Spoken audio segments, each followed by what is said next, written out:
recording on this computer? Just, yeah, record it. It'll go up. It'll just, Yeah, we'll have to. I see that it's recording. Okay.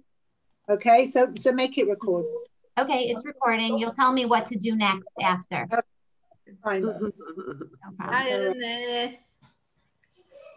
And Zara, this is Debbie, who just moved over, you know. Still struggle to see Ines. No, Inez, if you can hear us, the bottom left-hand corner has got a little picture of a microphone. If you touch that, we can hear you. And the bottom right-hand corner has a little picture of a camera. And if you touch that, we can see you, which will be amazing. Oh, here you are. You are the best. I can do that. Mix honey and balsam with vinegar. Hey, honey.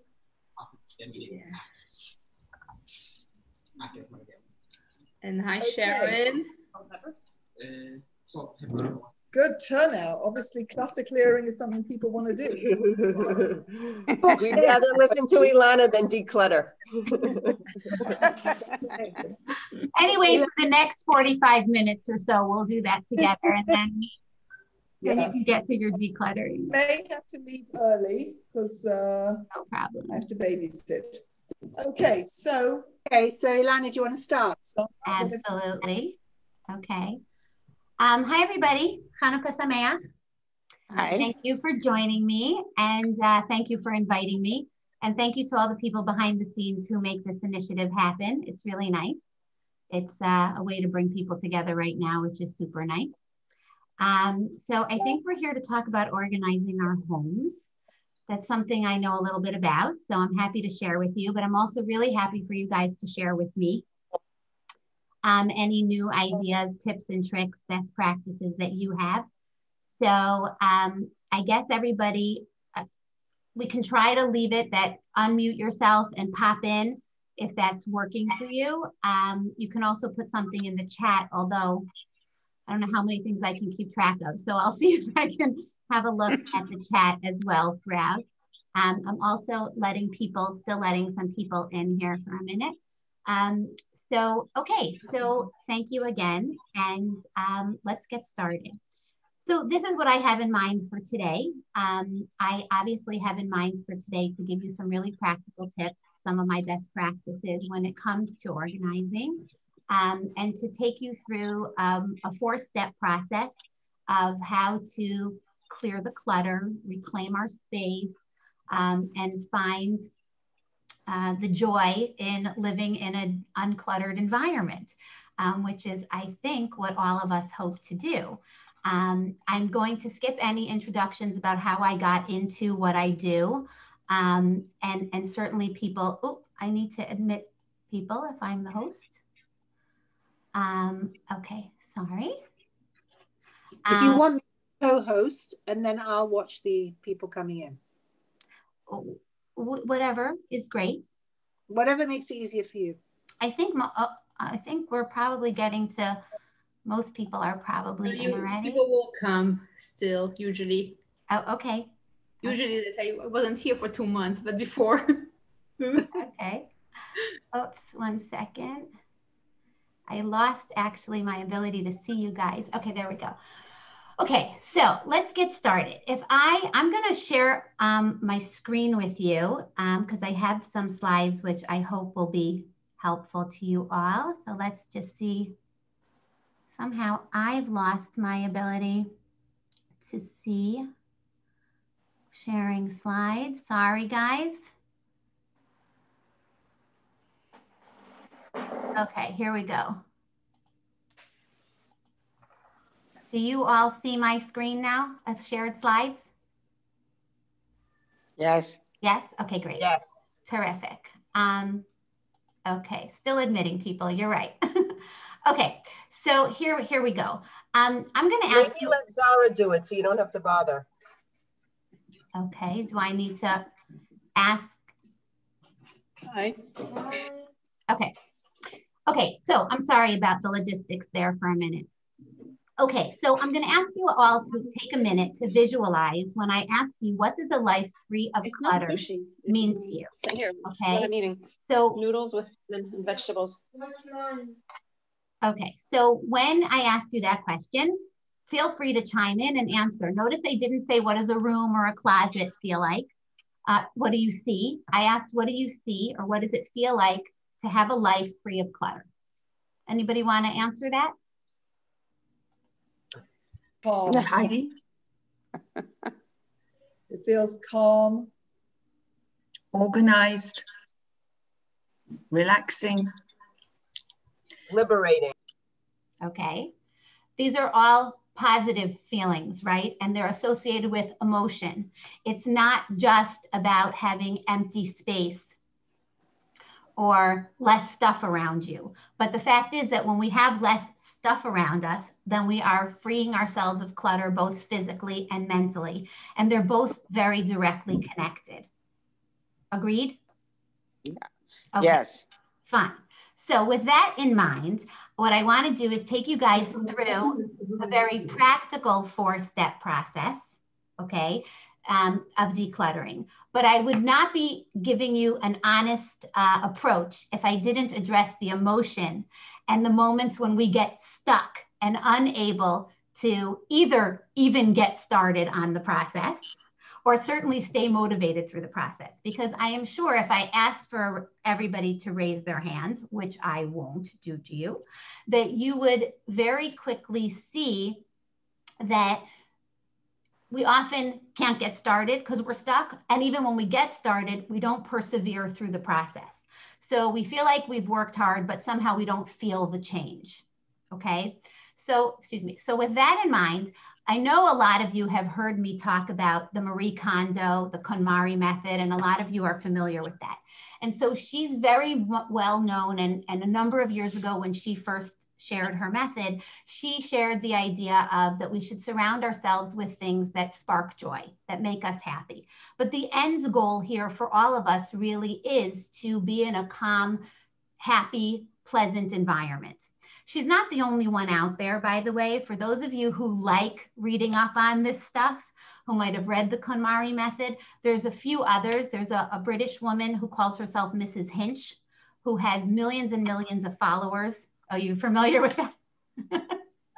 called Hinchers, right? So people know about her. There's an American woman named Beth Penn who addresses an issue that I think is skipped in the KonMari method, which is also super important, where she talks about in this age of mass consumerism that we're suffocating, that we are becoming slaves to our possessions, that we acquire so much all the time. It's so easy to acquire belongings today. And that by freeing ourselves from the physical and mental clutter that comes along with all of this stuff, we can focus on what's truly important and discover more time, more space, and again, more joy. So it's all the same message. The last person, by the way, that I think is worth mentioning is, I actually have the book right here. It's called The Gentle Art of Swedish Death Cleaning. And let me just say, if you're the type of personality that likes it said straightforward and is rather unsentimental about things, she's your person. She can be funny, but she can be a little bit brutal. And she talks about the surprisingly invigorating process of clearing out our unnecessary belongings. And it can be undertaken at any age and life stage, but should be done sooner rather than later before others have to do it for us. So she's a little bit brutal, but she makes a lot of the same points. So it doesn't matter whether we're talking about from my experience or from any of these theorists. The end goal here is to go through a process that's thorough and that is complete and that leads us to this visualization of a calm, happier place. So if we all agree with that, I'm going to get started on a little bit of practical, but I'm going to have to be honest to myself and to you and come back a little bit more to those moments when we get stuck emotionally or psychologically. I'm going to keep talking, but I'm very happy for anybody. I hope you have change. I'm just reading. Okay, somebody wrote in the chat, but I'm going to keep going.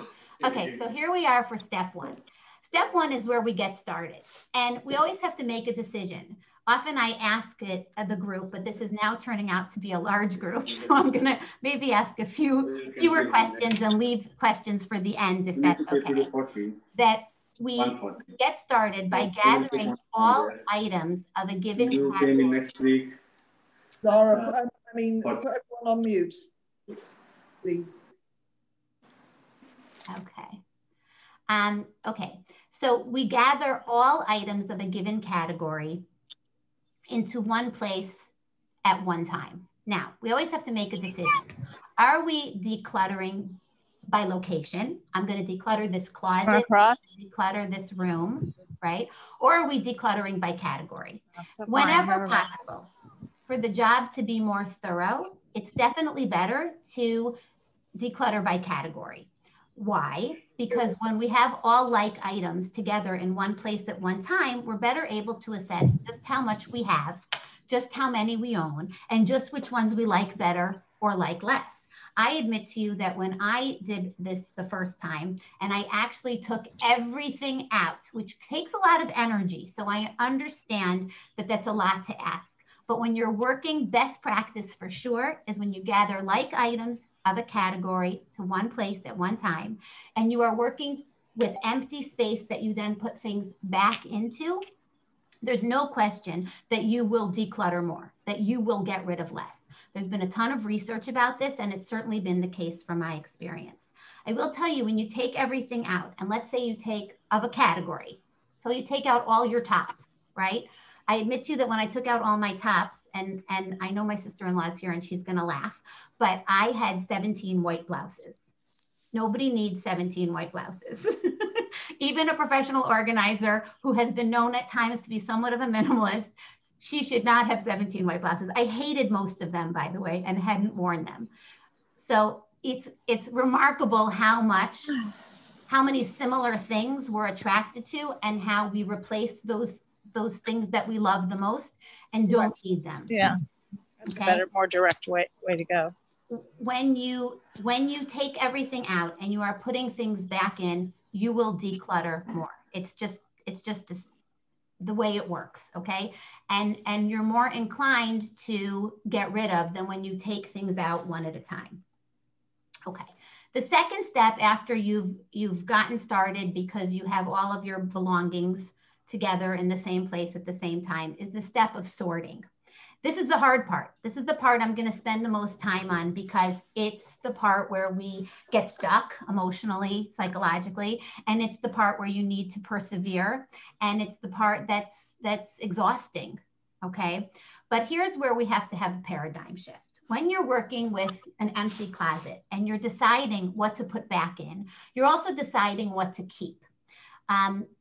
A lot of the research on hoarders, and I'm sure I'm not talking to any hoarders, I'm just talking to people who live their life and acquire stuff and enjoy having their stuff around them. And sometimes it gets the best of us. Sorry, one second. I realize that there are people waiting to get in. Okay. Elana, make me co-host and I'll watch it. It's fine. I thought I did that already. No. No. I can claim host. I've claimed host. Oh, okay. I'm okay. I'll start watching. Okay, great. Thank you. Okay. So here we are, and we are creating this paradigm shift. Okay. Instead of thinking about all the things we have to get rid of, we have to decide what to keep.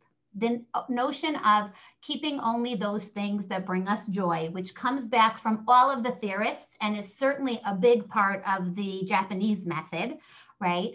We are now having this psychological and emotional paradigm shift where we're not worried about all the things that are being taken away from us. I started saying that the research on hoarders says that psychologically, the same brain, when they've done brain mapping, we know a lot more today because of neuroscience. When they do brain mapping on hoarders, they see that the same areas of the brain are firing similar reactions, to keep it simple, when a hoarder is asked to give something away as when someone experiences physical pain.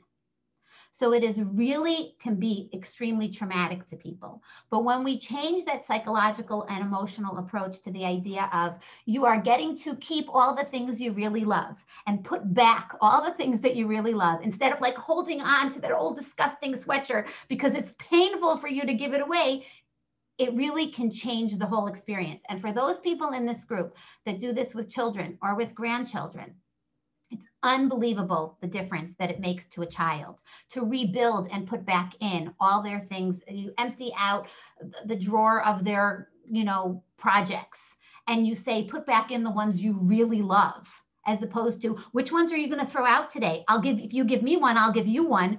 It doesn't work that way. It's very upsetting to people that way. What's so interesting also is that the word that in Japanese that is used for this notion of sparking joy, which made her so famous, Marie Kondo, is the word tokimeku. And when you look at the meaning of the word tokimeku, and that she defines as sparking joy, its literal meaning is to flutter or to palpate or to throb. It's like a physical feeling. And she also takes it quite far, and the notion that you should show appreciation to your belongings. So you can I've gotten silly on the idea of somebody grasping onto some, old pilly sweater with holes and saying, every pill on this sweater represents a wonderful moment that we've shared, dear sweater. And the hole in it, I remember getting stuck on the doorknob, and it was a wonderful doorknob and a wonderful moment we shared. So thank you for your service. She actually says, thank each item for your service, and then you will feel comfortable to give it away. When I first heard that, it actually made me laugh. I thought it was just ridiculous, and I couldn't picture myself doing it. The more I thought about it, though, believe it or not, there's something similar in there to our Jewish values. So the idea of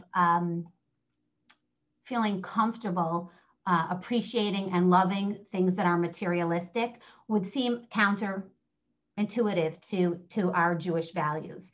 And yet, when you start to think about it, we make brachot out of appreciation for belongings all the time. The bracha of Shechianu, which is Shechianu v'kiyamanu, whose source comes from the Gemara, and we're all familiar with, when we experience something that occurs infrequently, that you derive pleasure from, like a holiday, like all the different experiences in our culture that we say Shechianu on. When we acquire a possession that's new and that we like, we say Shechianu.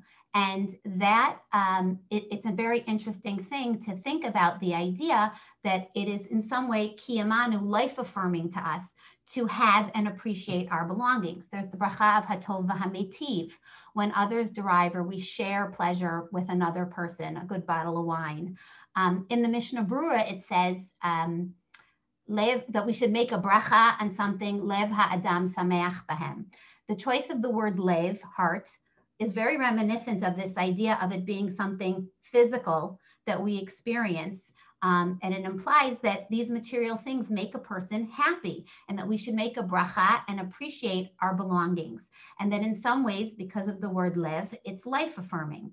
So it's not so crazy, her idea that changing this paradigm, deciding what to keep, keeping only the things that bring you joy, and appreciating your belongings are part of our culture as well.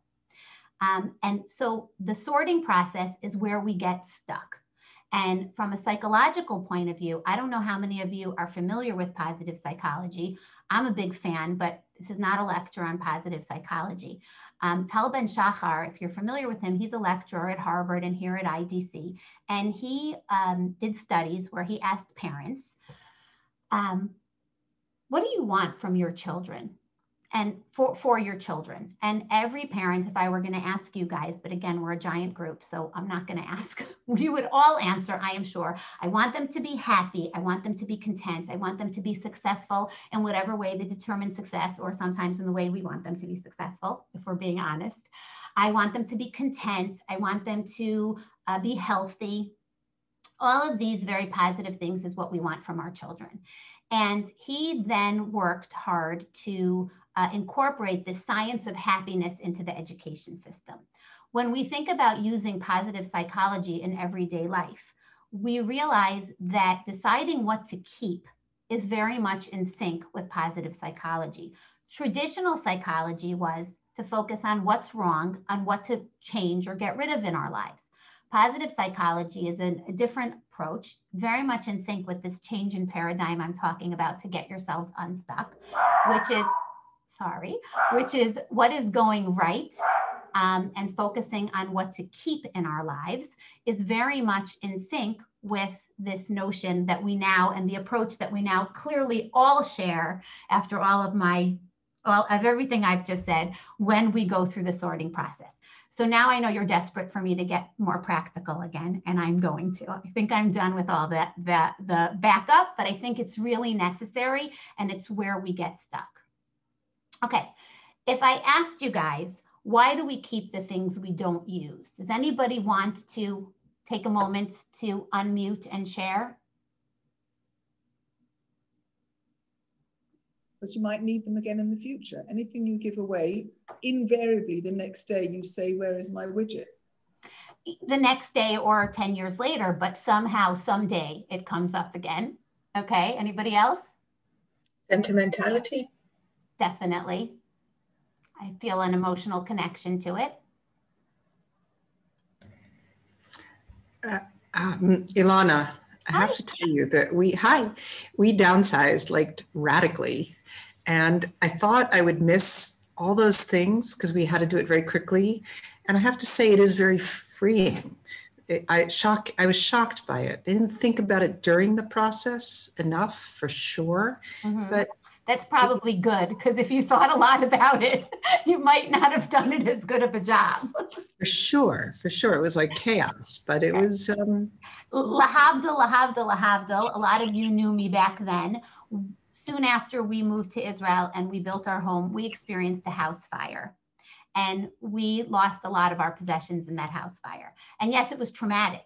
The traumatic part was not losing any of the possessions, though. That was what was so remarkable to me. And it shouldn't happen to anybody that way, but it's amazing. It's amazing. So the answers that come up every single time I ask that question is, we may need it someday, it was a gift, it was expensive, it represents some kind of a past memory, I have an emotional connection, nostalgia. I'll never be able to replace it is a huge one for all of us transplants, because we got it wherever we came from, and we just feel like we'll never be able to get it here in Israel. That excuse is really kind of going away, I have to say, or maybe I'm just getting used to being here. But I love the quote that there are 7 days in a week and Sunday isn't one of them. Because this idea that we may need it someday, while it's true, we may need it someday, more often than not, it's kind of a tale that we tell ourselves, because needing something is not the same thing as loving it. And yes, it's good to be prepared, but I ask you very sincerely, at what cost? At what cost to your everyday functionality is it worth keeping all these things around you? At what cost to your accessibility on a day-to-day, day in, day out of your stuff? Is it worth having all this extra stuff? And it's really important to remember that that things end and memories last forever. Things that are a gift, your connection is perhaps to that person and not to the actual item. And things that were expensive once doesn't mean we need them today. So there's a lot of reasons why these are the places where we get stuck. In order to help you get unstuck from that moment, I would like to take you through an actual order that's been proven by research and that's recommended to do your decluttering. So here we're getting back to being a little bit more practical. I see some chats. I'm just going to check if it's okay. I want to make sure I'm not ignoring anybody. Okay, so when we go through the decluttering, it surprises people, but research says that you should start with your own belongings. It's really, really, really easy to blame everybody else in the house for why the house is cluttered. No doubt. Guilty as charged. It's everybody else's stuff. If everybody else would just stay on top of their stuff, this house wouldn't be such a wreck, whatever you might think. Let me say this, and I'm going to repeat it again later as a reminder, but we can't change people. When we change, people change with us. So my best practice I can share with you is start with your own belongings. Experience the joy of your own personal stuff being in order. Learn through that process and then go through the other stages of the house. I can't go through each one of these in detail. I'm going to take you into a little bit more detail about your clothing because that's where I want you to start. And then I'm going to briefly mention the other areas. But if anybody has any specific, bye Emma, if anybody has any specific things that they want to ask me about, feel comfortable to ask me at the end, WhatsApp me, email me, call me, whatever afterwards. But when we start with, and we go in this order, we build up our skill set before we get to the hard stuff. If you think starting with your papers or your knickknacks, or certainly your sentimental items, your nostalgia, you're going to be strong and powerful and capable of it, bad idea. When I teach, I work with people on their cognitive organizational skills as well. And especially when I work on project management or with students, with teens, I encourage them when it comes to that to start and work hard first, get the bad stuff done first. I don't when it comes to decluttering. You need to build your motivation and build your skill set. And remember that the 80-20 rule, that most people wear 20% of their clothing 80% of the time. And I think we would all agree that we all have our favorites. So now to break down clothing, there's even an order. And by the way, don't worry if you want a copy of any of these slides or you want this order sent to you, let me know. But there's even an order building up that skill set within your clothing, okay? There's even a master list out there, which I can share, in each of the categories, what you're supposed to do first and second. A lot of it's personal, but sometimes people need the checklist.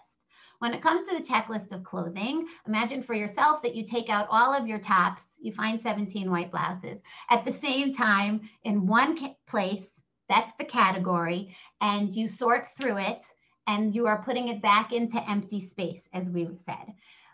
I'd like to say that if you've gone through all of these beginning ones, then by the time you get to your bags, accessories, and shoes, which you generally would use with more of your items, when you have less items, when you have fewer items, you keep fewer of those things. So there's a reason why this order works. We're going to quickly go through these other areas that we have to sort. The kitchen is very similar to clothing. You go through it by category, whatever your categories might be, baking, parve, meat, dairy, whatever. Take everything out, same theory. I put the word oi next to books because for most of us who are on this, our generations, that we span maybe 2 generations here, but our generation is connected to books. It was a source of how we got information, and that's not true anymore. So the younger generations simply don't have that emotional connection to books. Also within our culture, I think it's important to separate secular books from Judaica, from Sfarim, because Sfarim represent art in our home. They represent culture. They represent, it's okay with us if somebody asks us every 10 years for a particular book. We're so excited that we have that book and it's part of our culture. So books are a rough one. There's less and less occasions to donate them now. A lot of them, unfortunately, when you're done with them, go to recycle or Geniza. And so it's very emotional for our generation, but not even relevant with the next generation. It's incredible. And even like 10 years younger than I am, let's say, they have a very different connection to books. When it comes to papers, we obviously can't go into a whole story on papers here, but think 2 things. Action required. There should be some place where things that really need to be dealt with immediately in an active way should be. And then there should be the things that you need to store long-term. That list also has gotten quite small. There's no reason for statements or from insurance companies and banks and all that to be kept. By the time you've gone through your clothing, the kitchen, the books, the papers, when it comes to your knickknacks and your sentimental items, you have a different skill set and you might actually have room for them. And you might also feel less connected to them. And that's what I see by going through the process with people. It's not as traumatic. But don't start there. People often think it doesn't have worth. It's not, you don't really need that. That's not where you start in this case. The third step here would be to discard or to donate. obviously the most important thing I can say about this is if you're donating, and we have a ton of opportunities and places in Israel to donate to really good causes.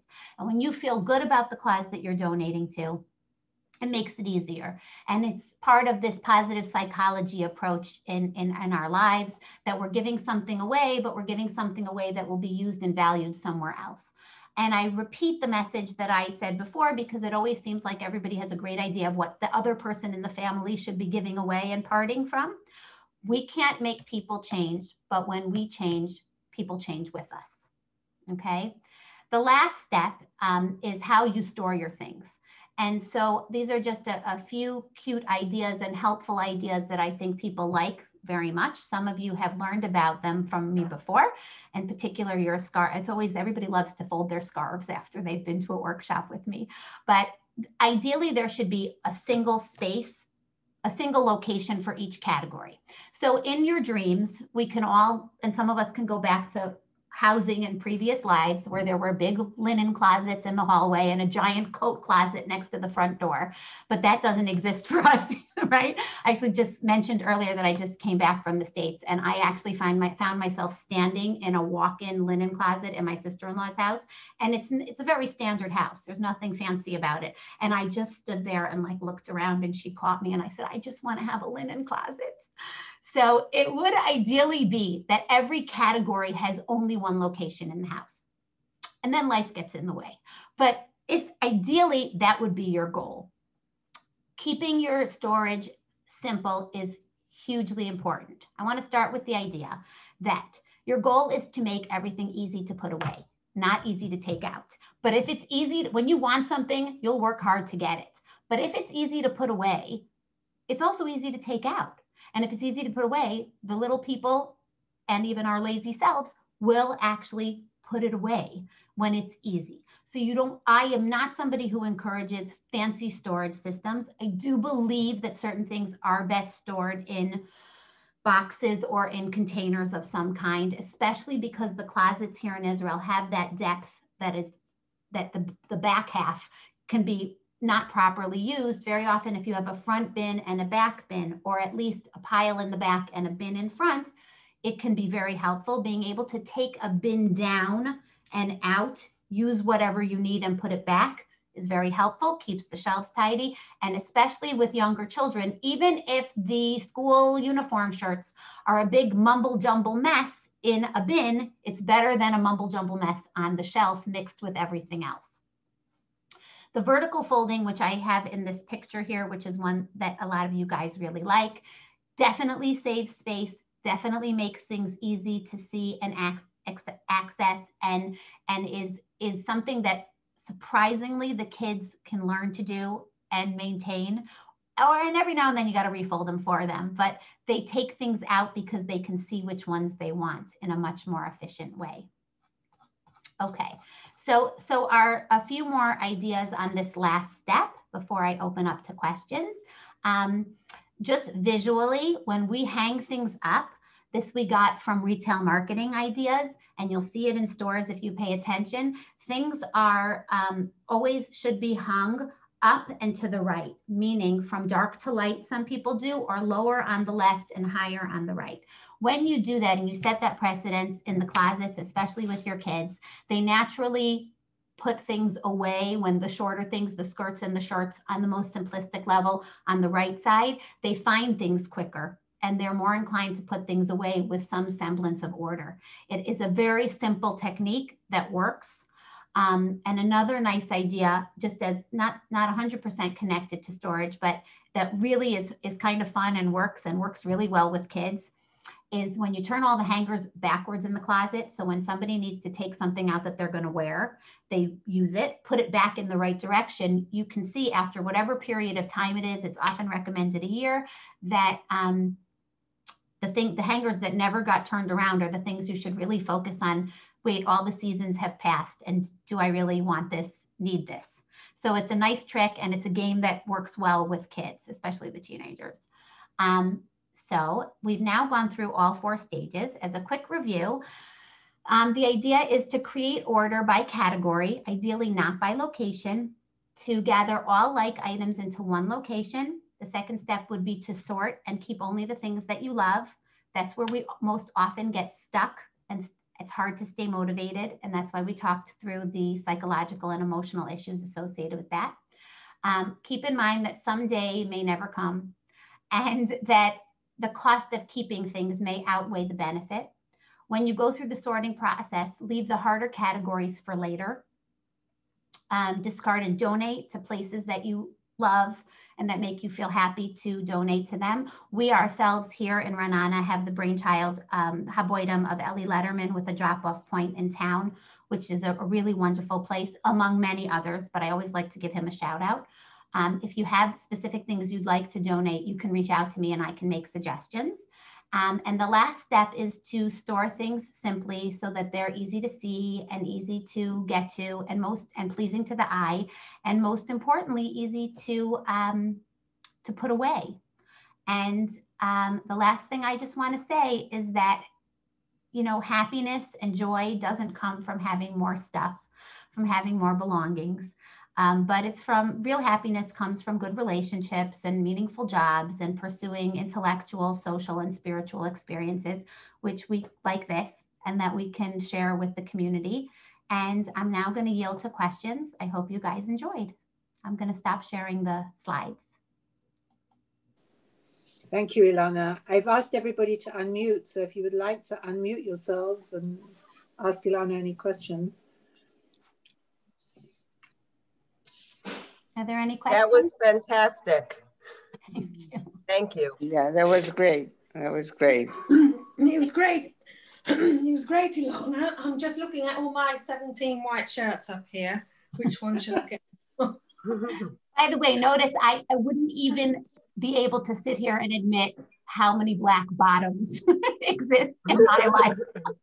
So I chose 17 white blouses because it was like dramatic, but not too dramatic. And I was just ironing something and I thought, you know what, I've never worn this. I was just sorting out my wardrobe the other day and I just took it out. I thought I'll wash it and iron it and perhaps I'll give it to Ezra. Okay, nice of you to iron it before you donated it. Yes. Okay. How often do you go through things? Just as they need, or you're better off getting on a schedule? Okay, so I would love to, I mean, I think I would have to just be honest and say by demand. A schedule is like, it's too dreamy for me to even imagine. We're all just so overwhelmed all the time. But right. I actually do know people who by every season go through, but I think life gets in the way, and when desperation calls, get to it. How about that? It's nice to be ahead of that. That's candle. So you have to wash it off. I would love to hear some tips on books. Hint, hint. Yeah. Yeah. Books are hard. Books are really hard. We're connected to them culturally and in terms of our generation. I always encourage a separation of Sfarim from secular books, to do them as separate projects.